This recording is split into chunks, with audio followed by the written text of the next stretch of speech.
Šiandien gaminame makaronus su špinatais. Smulkiai supjaustome 1 svogūną ir 3 skilteles česnako.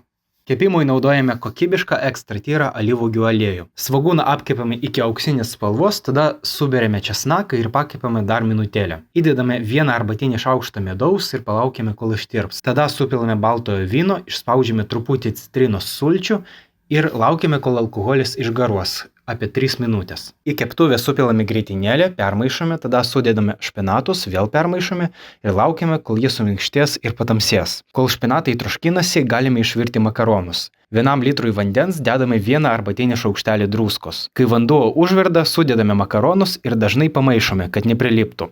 Verdame ne iki galo, bet kad būtų beveik paruošti. Perkošiame, bet makaronų vandens neišpilame, nes jo dar prireiks. Kai špinatai suminkštėja, suberiame sūrį ir palaukime, kol jis ištirps. Tada sudedame makaronus, pabarstome juodais pipirais ir maišome, kol padažas juos tolygiai padengs. Jei padažas per tirštas, įpilame kelis šaukštus makaronų vandens. Pateikimui makaronus pabarstome aštriais ir rūkytais jūros druskos dribsniais. Jie puikiai tinka prie tokių patiekalų. Ir būtinai apšlakstome ekstra tyru alyvuogių aliejumi.